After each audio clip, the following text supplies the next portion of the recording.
Good afternoon. Thanks for being with us, Kearis. We'll get it started by calling on Anthony Dasher, followed by Palmer Toombs. Hey, Kearis, good to see you. I see you. As far as this Georgia-Florida rivalry goes, what do you notice from guys from Florida like James Cook when it comes to this rivalry? How jacked do they get for this? Yeah, those guys get pretty pumped up, especially playing in the state of Florida. I mean, going back down south to play a rivalry game. I mean, it's exciting not only for the guys from Florida, but for us Georgia boys as well. Because like growing up, I remember always watching the Florida Georgia game. Always be an exciting matchup. So we're excited. Kearis, what have you seen out of the two quarterbacks this week, especially JT working his way back into the rotation? How have they been, in preparing and splitting duties in preparing?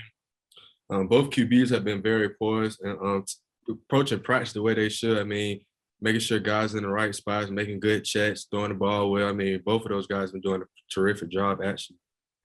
Does it mess with the flow a little bit if you're a receiver and you're changing quarterbacks throughout the game, or is that something that y'all don't notice? I mean, we don't pretty much notice. We just go out there and play football, making sure we do all the assignment right. Let's go to Mark Weiser, followed by Catherine Lewis. Kearis, I guess it was probably a pretty uncharacteristic game for you, the last one, in terms of the punt returns. How much did you work on that, during the off week, and how did you react, basically?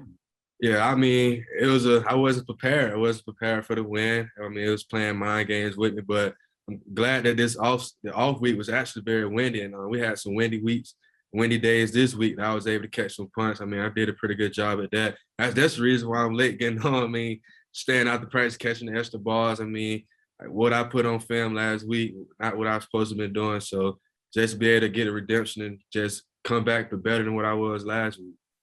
What's the wind forecast for Jacksonville? Have you looked? I mean, every time we go down there, it's pretty windy. So yeah, I'm not going to let that be a factor, though. It's just be comfortable with myself. Thank you. Hey, Kearis, how does emotion play into a game like this when you lost last year? Kirby mentioned to us that he tries to keep that out. He hasn't had good experiences with showing, emotions with that. So how does that play in, and how do you avoid that kind of thing? Yeah, we don't let emotions get in the way. We just have composure. I mean, that's the main thing. I mean, our team DNA, composure, toughness, connection, and toughness. I mean, that's what we built on. So we're not really worried about the emotion of the game. It's the next game. We have to go out there and play. So that's the main thought. Let's go to Chip Towers, followed by Seth Emerson. Kearis, I don't know if it was just me and not, we don't get out there to practice too much, but it seemed like there were a lot more receivers running around than has been in previous weeks. What's your view of the wide receiver room? And am I reading that right, that it looks like that there's just more healthy people in there? And then how do you work everybody in if that's the case?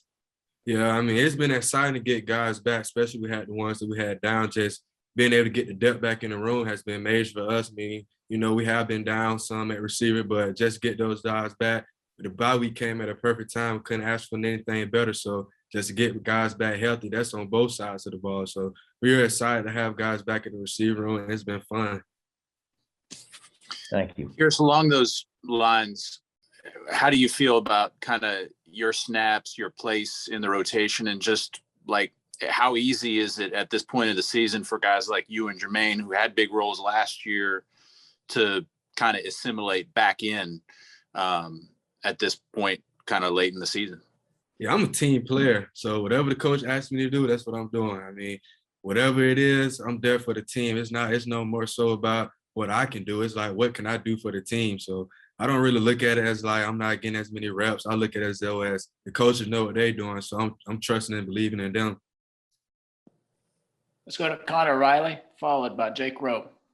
Hey, Kearis, when you're playing with a guy like Stetson, who is better able to scramble around and extend plays back there, how does that change what you do as a receiver on plays where, you might be running your route and realize I have to change what I have to do on this play because the play is still going? You have to have awareness to what's going on, especially when it's a scramble drill. You have to be able to get open, find ways to get open, find the pockets that defense is not covering and just be available for my QB. Kearis, I apologize if you've kind of covered this already, but coming off of this bye week, where would you say you are health-wise? I mean, I know you've been battling this knee thing for a while. Where are you now? I feel like I'm back to myself. I mean, I'm running around faster, moving around, routes have been better. I feel like I'm getting back to myself. Let's go to Ryan Curley, followed by Davis Baker. Here's how is George Pickens kind of approached trying to get back on the field? Kirby last week I think said we have a plan to get him back out there. Is he frustrated? What's his attitude kind of been? You know, how is he itching to get out there?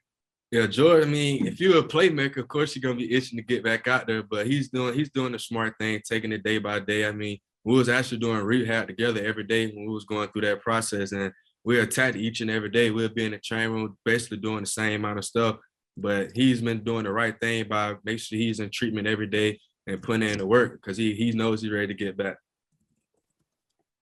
Kearis, what do you think's made A.D. Mitchell so successful as a freshman this year, and just what have you, I guess, told him or taught him as a veteran?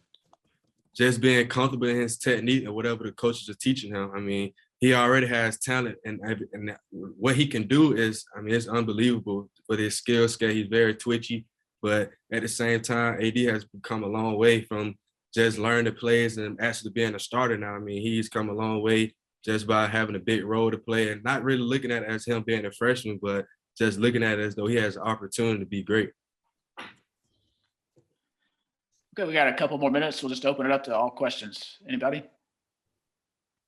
Kearis, any different feel to this game? Most of the time when you guys play Florida, I mean, the East is on the line. I'm sure y'all don't even discuss this, but that's not the case this year.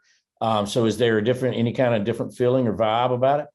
I mean, we feel like the East is always on the line, especially playing any team in the East. It feels like we have to go out there and compete. You know, everybody's coming after us, so we have to go out there and put our best game on film and just be able to show who Georgia football is.